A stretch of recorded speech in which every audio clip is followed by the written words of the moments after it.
just a couple months ago, we're celebrating the opening of a brand new restaurant.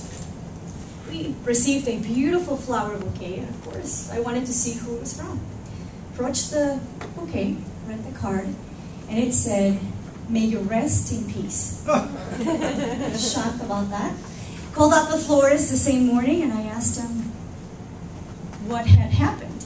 And he was equally shocked, and he said that somewhere in the city of Chicago at a funeral, there was another beautiful flower bouquet, and the other one said, "Good luck at your new location." So, things like this happen in marketing all the time. Marketing and PR happen to be the two things in life besides my children and my new baby. My book came out last year, that make my heart beat 100 miles an hour. So when the opportunity to work with the SBAC came up, I was pretty excited, because I always like to be surrounded by the best, think of the best, and also expect the best. So I figure that being aligned with an organization that is pursuing excellence and pursuing the best people would be a great idea. So I'm really excited about that. And what I'd like to do today is I'd like to give you a new look on marketing and PR. I'd like for you to walk away with a brand new awareness of what marketing and PR is and how you can flawlessly integrate them. Whether you're a small business or you're a Fortune 500 company, we've had the pleasure of working with both. I just want you to have something to take away that you can apply this week, this month, and begin accelerating the success of your business. Slowly but surely. I think it's always important to grow sustainably.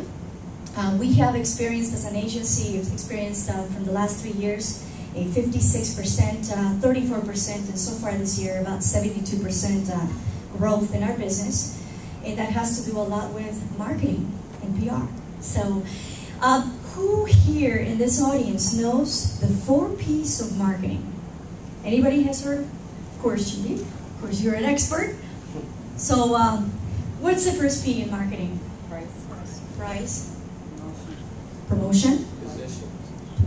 Position. No, it's a new one. It's interesting. I mean, it keeps changing.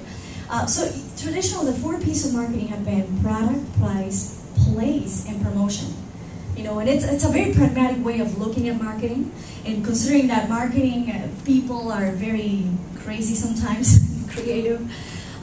So the new wave, so that's kind of, you know, the pragmatic way. It's a good foundation for you to know. Of course, you know, before you even market it, you need to know what you have and how much you're going to price it at and how you're going to promote it and where you're going to promote it, right? Whether it's going to be online or offline. So I want to introduce you to another new era of marketing. Most businesses think marketing and sales and that, you know, that same kind of category, promotions, it's all about features and benefits. So how many of you ride down the street and you see a big billboard and say, "We're the best, we can make this happen"? And don't you find yourself being a little numb by those messages? You're browsing through the newspapers and you're like, "Oh, these are the features and benefits. This is what we do and this is how we do it." Like, okay, you know, all of a sudden it gets to the point where you're like, okay, you don't capture that information because it's so spread all over the place, and all of a sudden you become numb to those messages. So the alternative to that is what I'm about to share with you. And that is a new era of marketing that is composed by the 4 C's. Can everybody take a wild guess on what the first C is going to be? C, like the letter C. Actually, this way. Customer. Good guess. Creativity. Really good guess. Character. Characteristics. Pretty good. I mean, you think you guys are in the right direction. The first C is content.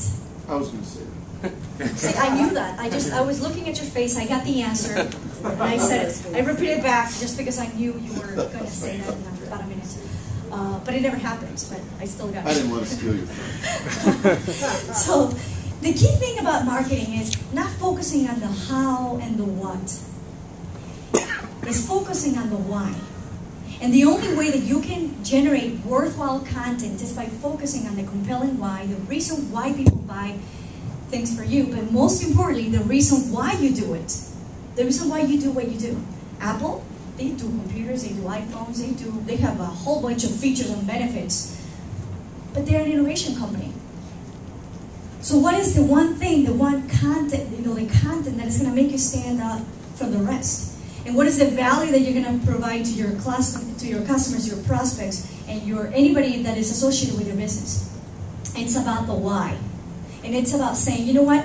I like to give you worthwhile content without pitching you, without selling you anything, because I value a relationship. How many times I have clients that come back to me that I haven't seen in 8 years, and they say, Jackie, I just remember that you were doing marketing for this company, I don't know how many years ago, but I remember you had a lot of integrity, and I picked up the phone and I found your number, and I'm so excited to do business with you.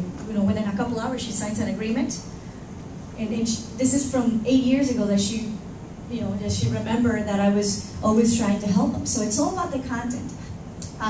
Great ways to do that is through white papers, through downloadable documents and articles. It's providing content, worthwhile content, finding out the trends that are going into the marketplace, and providing worthwhile content to the local media so you can get additional exposure. One way that we did that recently, just a couple of weeks ago, actually, the article just came out, is that as we were browsing the Chicago Tribune, we noticed that one of the reporters was writing something about 10 ways to save money on gas. I'm like, oh, interesting that he should say that, because just 2 days ago, we put together the content for a client's newsletter that talked about 5 technologies that you can save money on gas. So we turned that content, repurposed it, made it into a press release, sent it over to the same guy that wrote the same article, and he picked up the story. Then another guy came back to us from Daily Herald, and he said, do you know any clients that are trying to implement new ways to save money on gas? I happen to know one. Send it over to him, he got picked up in Daily Herald. And a couple of weeks ago, you might have seen one of our clients leading the small business section in Cranes, also speaking about how you can save money on gas. So apparently, a lot of businesses want to save money on gas. So it's all about the content. I speak with producers and I speak with news reporters and editors. I'm an editorial columnist myself. And they said, if you cannot elaborate what you're all about, the content, that compelling why, in 2 sentences, it's not a good story. So imagine, and I'm not saying that just like Chuck said, you can go out and do PR yourself. You can do marketing yourself. It's not, it's empowering you to be able to do it yourself. So that's a rule of thumb. 2 sentences to complete the story of what you're trying to convey. If you can't do that, don't even waste your time. The other C is context. So the context has to do with, you develop the content, but if you have a product for seniors and you're at a playground, it's probably not going to be very, very popular. The same thing, if your product or service is provided to, it's an ideal product for Fortune 100 companies, you're wasting your time with the small businesses. And the other way around. So it's making sure that the context of what is going on, the context of what people are looking for, the context of who you're presenting it to, and what is that going to mean to them. Because ultimately, what you have, the features and benefits, doesn't really matter to them. If you cannot facilitate the awareness and the process for the other individual, in this case your direct target market, to become aware that they have a pain, and most important, to become aware that they need you because they have that pain and you can get rid of it, then you don't have a sale. You don't have anything. There's no relationship. So it's all about the why, it's about the content, the context. Now the third C is connection. All 3 C's go hand in hand, because if you cannot develop worthwhile content in the right context, you cannot develop an emotional connection with the audience. And therefore, you don't have a relationship. So how do you provide that connection? You provide that by caring about them. In fact, there's a study done that they identify that the top 5 reasons why people choose you is price. Do you want to know what the 4 top are? Are you interested? Yes. That you have the best interest in mind, that you care about them, that they feel trust, and they know that you can get rid of their pain. And the 5th one is the price. Isn't that amazing? So, and then the fourth C is community. So now that you've developed a systematic approach to developing content that resonates with the right context, that resonates with them so that you can build that emotional connection with them, then you take it out into the community.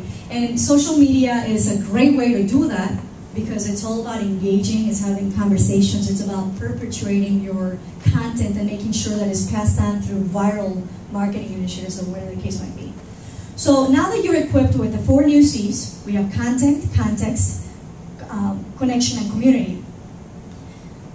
The foundation of those 4 C's are 3 simple steps that you can take today. 3 simple little things that if you walk away from this event, at least from my portion of it, and if you walk away and if you can effectively do those 3 things in order for you to incorporate this new philosophy of marketing and PR, I think you're off to a pretty good start here. 1 is identify your audience. Now, this is probably old, how many times you gotta know who you're targeting.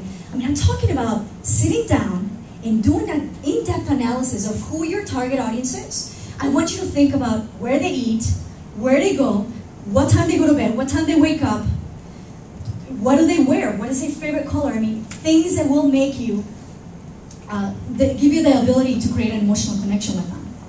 Sit down and, this could be a very simple exercise. Hey, John B is my top client. This is where he lives. This is how many children he has. All these things, all these key identifiers that will help you become more aware. Like I know that for my type of business, C-level executives for Fortune 500 companies that I work with, or of course, the president, the CEO of a local business. And I was doing a study, and I was researching, and I found that 90 to 95% of the people, C-level executive CEOs, what they're doing at 5:30 in the morning is exercising. I actually got my last client because one of my strategic partners went to a gym and he overheard somebody say that they needed some help with marketing in a specific area, and he went back, he researched this guy, he connected me with the guy, and now he's one of my clients. I mean, so, it's about figuring out that context. So identify your target audience. My target audience, 35 to 65 Caucasian males, which is kind of interesting because I'm completely the opposite of that. And then of course we have the Fortune 500 companies, which is kind of another, all kinds of, it's like a melting pot. But the other key thing that you can do today is also, once you've identified the target audience, so I want you to think of 3 to 4 places or mediums that those people use on a regular basis. I mean, think hard. I mean, don't just think, well, everybody's doing social media. I could just, sure, I could just use social media. I could do advertising. I want you to think hard because there's a lot of creative ways that you can target those people. If you know that they're part of SBAC, then join SBAC. If you know that they're part of this other organization, then join the organization and become active so that you begin building those relationships. Then, the third aspect is making sure you have the key messages. Think about the things that they think about. In my industry, if somebody says, you know what, marketing sucks, I want to talk to them. If they say, you know what, I feel like my marketing touch points are not cohesive. I'm feeling like we're all over the place. I mean, the website says one thing, this is another thing. Another company might say, you know what, I just want to grow. I want to grow. Another company might say, like yesterday, I want to become a celebrity. Okay, let's make you a celebrity. By the way, the last 8 business days have been some of the most exciting days. I have an employee stuck in Italy because apparently there was a volcano. Does anybody know about this volcano? Because she's late like 3 days coming back to work. So I gotta do some research. I haven't even had time to do the research because I've been so busy. But so this is 8 business days. It's been just amazing. We get a client featured in the front section of Prince.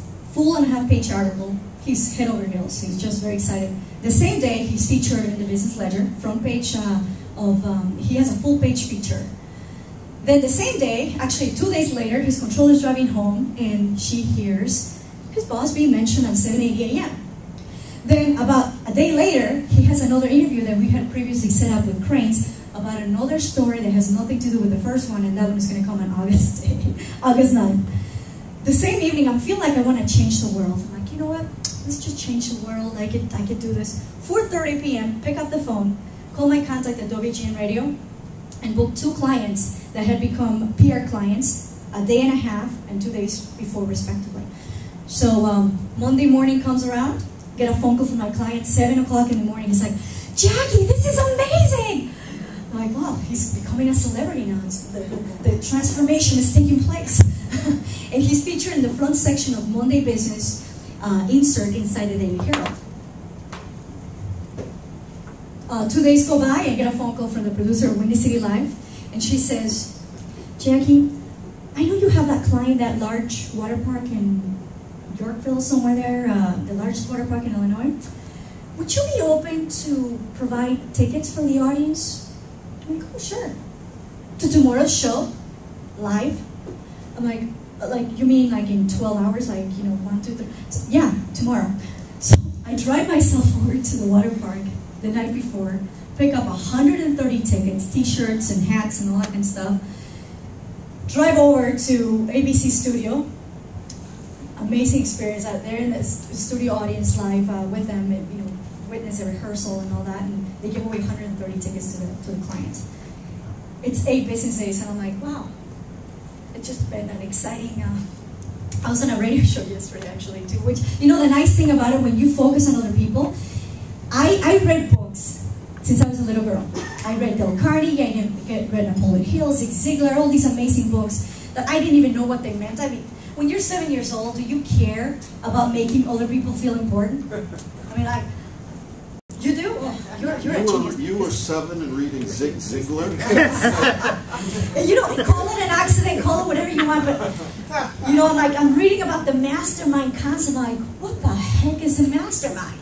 It sounds like they're dissecting your brain or something, and most recently, I was referred by Dale Carnegie Chicago, which is the #1 franchise in the world for Dale Carnegie, and sitting in front of the CEO of Dale Carnegie, he, we looked at each other, we're like, okay, talking about life and passion and those things that make you be who you are, and, the things that wake you up every morning, that why, and he says, Jackie, I don't know what you do, but I want it.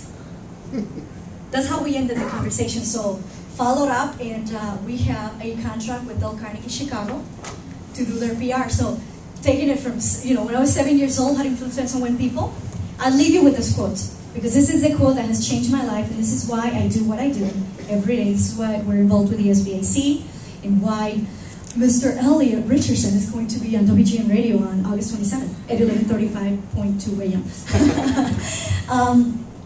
The quote goes like this: